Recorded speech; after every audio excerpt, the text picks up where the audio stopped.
Nueva visita a un mundo feliz de Aldous Huxley. Lavado de cerebros. En los dos precedentes capítulos he descrito las técnicas de lo que podría llamarse manipulación al por mayor de las mentes. Según esas técnicas han sido aplicadas por el más grande demagogo y los más eficientes vendedores de la historia. Pero no hay problema humano que pueda ser solucionado únicamente con métodos al por mayor. La escopeta tiene su sitio, pero otro tanto puede decirse de la jeringa hipodérmica.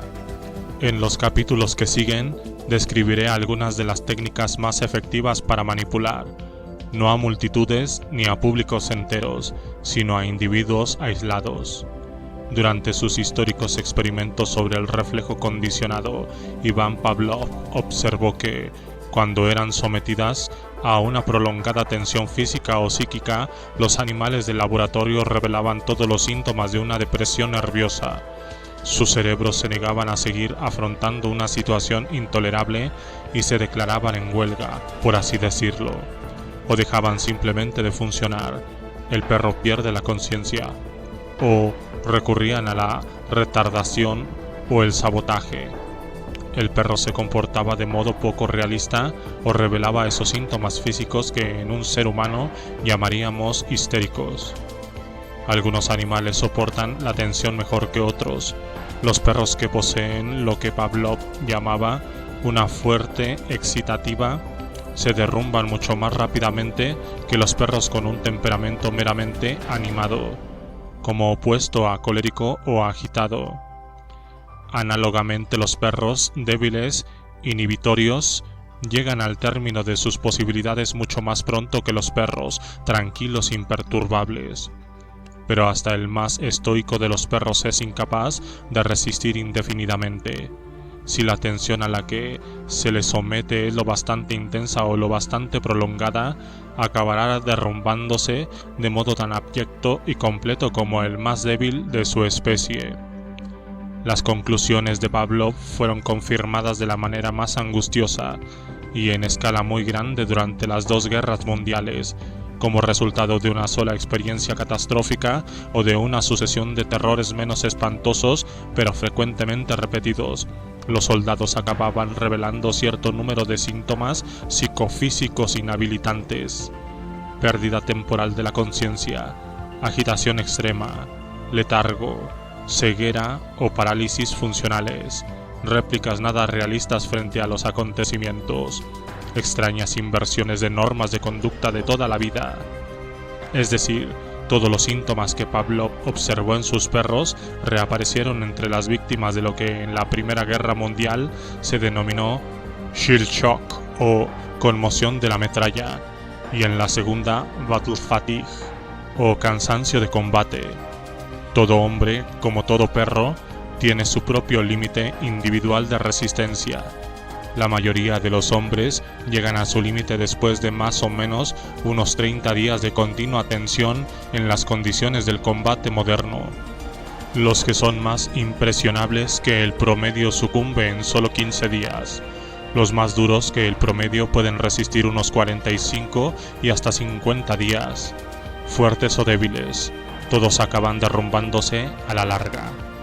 Todos, es decir, todos aquellos inicialmente sanos, porque, de modo bastante irónico, los únicos que pueden resistir indefinidamente la tensión de la guerra moderna son los psicopáticos. La locura individual es inmune a todas las consecuencias de la locura colectiva. El hecho de que todo individuo tiene su punto de rotura ha sido conocido y, de un modo tosco y nada científico, explotado desde tiempo inmemorial. En algunos casos, la inhumanidad del hombre para el hombre ha sido inspirada por el amor a la crueldad como crueldad, a su horrible y fascinante naturaleza. Sin embargo, ha sido más frecuente que el puro sadismo fuera mitigado por el utilitarismo, la teología o las razones de Estado. Entre los que han infligido la tortura y otras formas de tensión figuran los hombres de leyes para asaltar las lenguas de testigos renuentes, los sacerdotes para castigar a los heterodoxos e inducirlos a cambiar de opinión, y la policía secreta para obtener confesiones de personas consideradas hostiles al gobierno. Bajo Hitler se aplicó la tortura, seguida del exterminio en masa, a esos herejes biológicos que son los judíos. Para un joven nazi, un periodo de servicio en los campos de exterminio era, según las palabras de Himmler, el mejor adoctrinamiento sobre los seres inferiores y las razas subhumanas. Como tenía un carácter obsesivo, el antisemitismo que Hitler había adquirido de joven en los barrios bajos de Viena, este resurgimiento de los métodos empleados por el Santo Oficio contra herejes y brujas era inevitable. Pero a la luz de las conclusiones de Pavlov y del conocimiento adquirido por los psiquiatras en el tratamiento de las neurosis de guerra, parece un odioso y grotesco anacronismo. Cabe crear tensiones lo bastante grandes para provocar un completo derrumbamiento cerebral con métodos que, si bien odiosamente inhumanos, distan mucho de la tortura física. Sea lo que fuere lo ocurrido en años anteriores, parece cierto que la policía comunista no emplea actualmente la tortura de un modo extensivo. Se inspira no en el inquisidor ni en el miembro de las SS, sino en el fisiólogo y sus animales de laboratorio metódicamente acondicionados. Para el dictador y sus policías, las conclusiones de Pavlov tienen importantes aplicaciones prácticas. Si es posible quebrantar el sistema nervioso central de los perros, otro tanto puede hacerse con el sistema nervioso central de los presos políticos. Se trata simplemente de aplicar la adecuada cantidad de tensión durante el lapso adecuado. Al término del tratamiento, el preso estará en un estado de neurosis o histeria y después a confesar cuanto sus apresadores deseen que confiese. Pero la confesión no es suficiente. Un neurótico incurable no tiene utilidad para nadie. Lo que un dictador inteligente y práctico necesita no es un paciente que deba ser reducido en una institución o una víctima a la que haya que fusilar, sino un converso que trabaje para la causa. Recurriendo de nuevo a Pavlov, se entera de que, en su marcha hacia el derrumbamiento final, los perros se hacen más que normalmente impresionables. Es posible inculcar nuevas normas de conducta mientras el perro está en el linde de su resistencia cerebral o cerca de él, y al parecer estas nuevas normas de conducta son de imposible desarraigo. El animal en el que han sido implantadas no puede ser descondicionado. Lo que ha aprendido bajo la tensión subsistirá como parte integrante de su formación. Hay muchas maneras de producir tensiones psicológicas. Los perros quedan trastornados cuando los estímulos son desusadamente fuertes.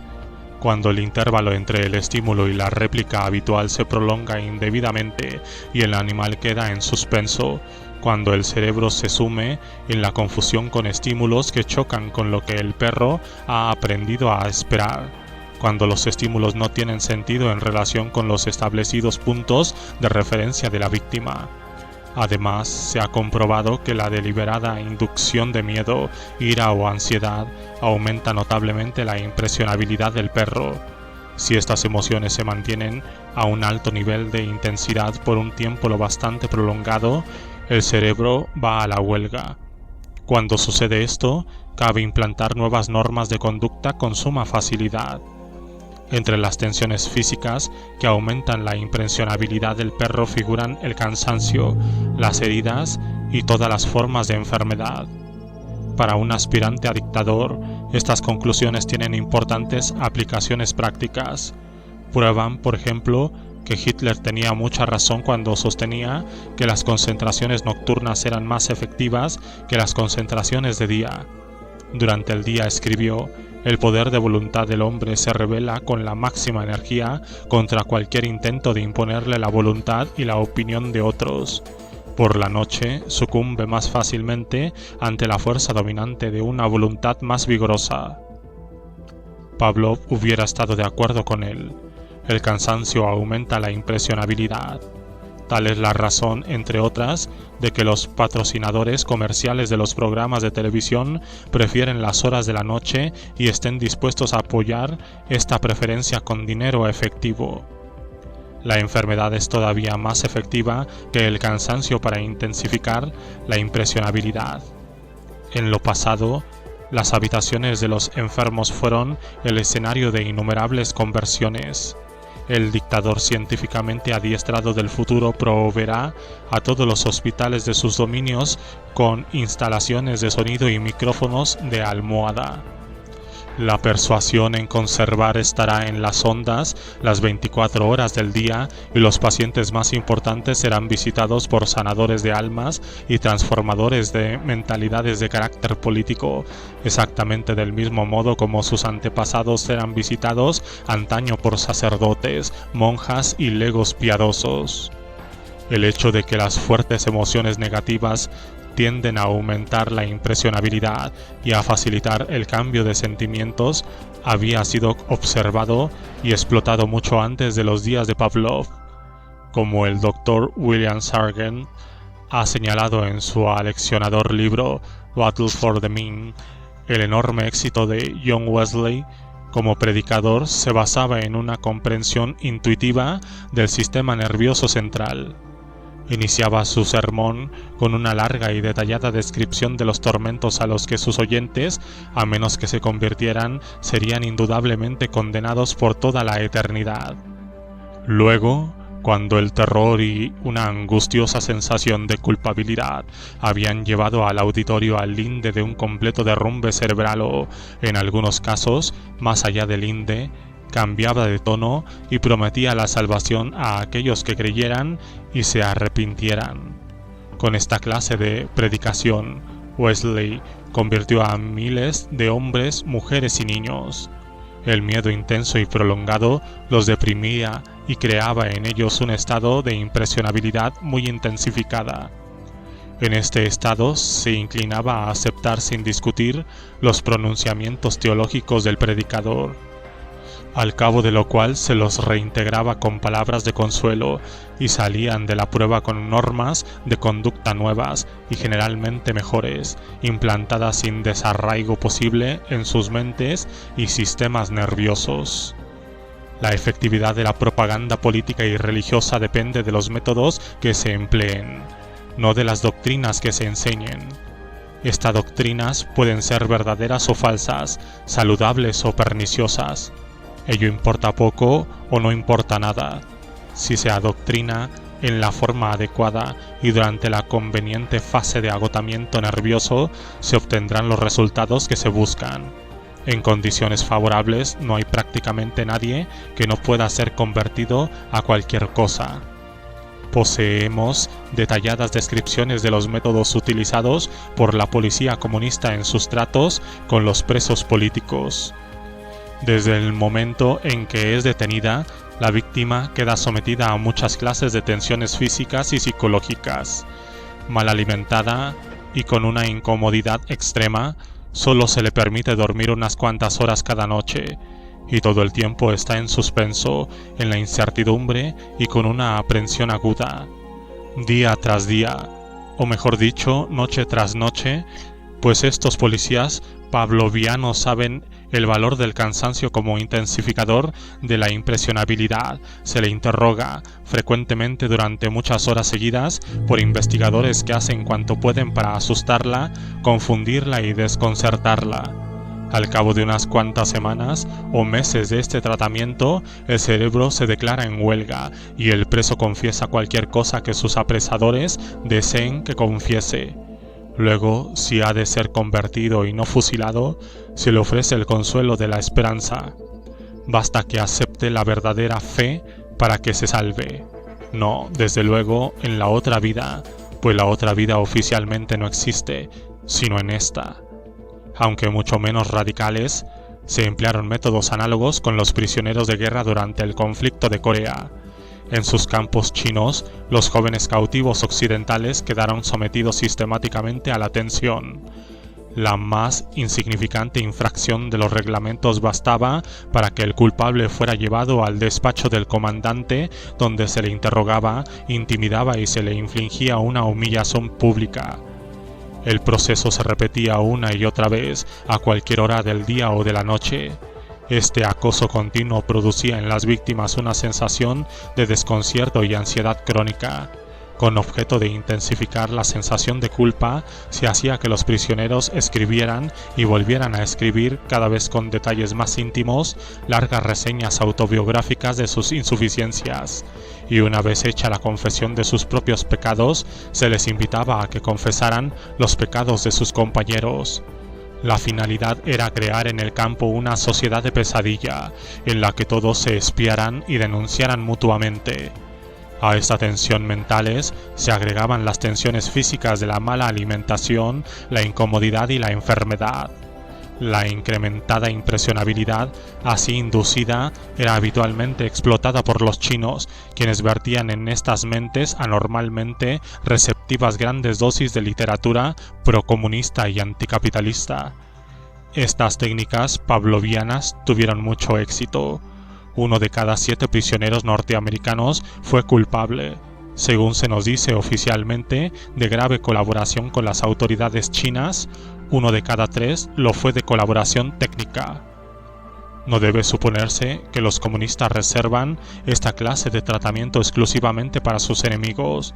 Los jóvenes propagandistas viajeros, cuya misión durante los primeros años del nuevo régimen fue actuar como misioneros y organizadores comunistas en los innumerables pueblos y aldeas de China, tuvieron que seguir un curso de adoctrinamiento mucho más intenso que aquel al que fuera sometida nunca un prisionero de guerra.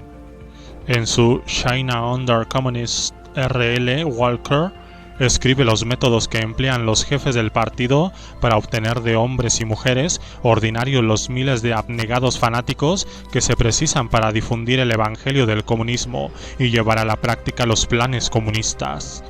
Conforme a este sistema de adiestramiento, la materia prima humana es llevada a campos especiales donde los educados quedan completamente aislados de sus amigos, sus familias y el mundo exterior en general.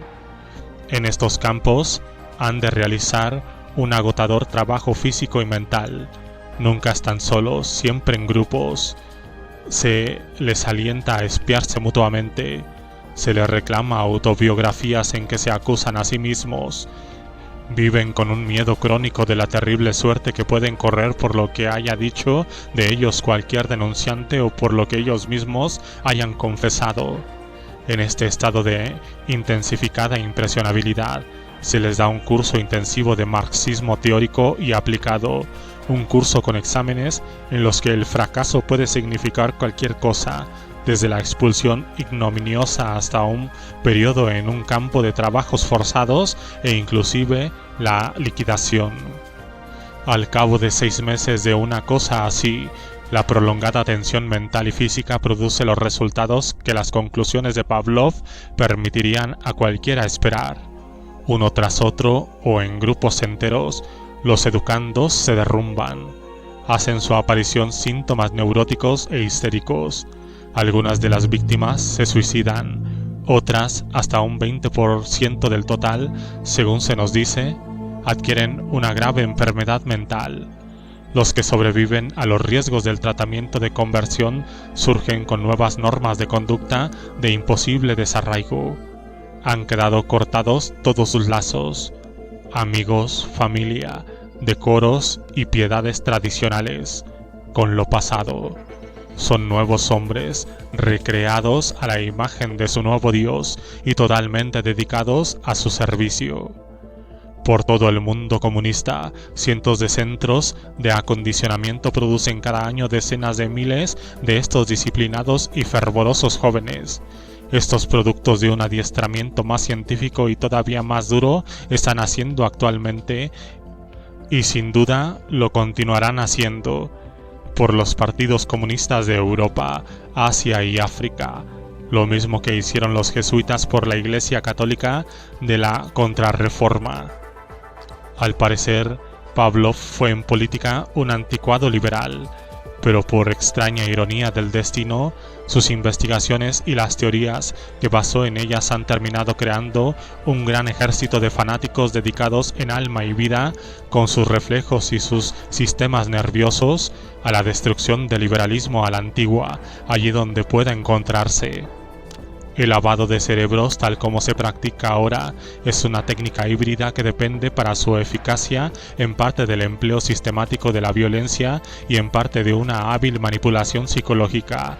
Representa la tradición de 1984 en camino de convertirse en la tradición de un mundo feliz.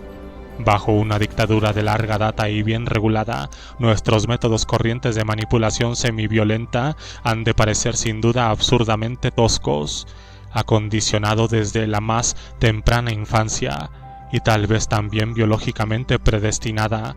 El individuo medio de las castas medias e inferiores no necesitará nunca la conversión, ni siquiera un curso de repaso en la verdadera fe.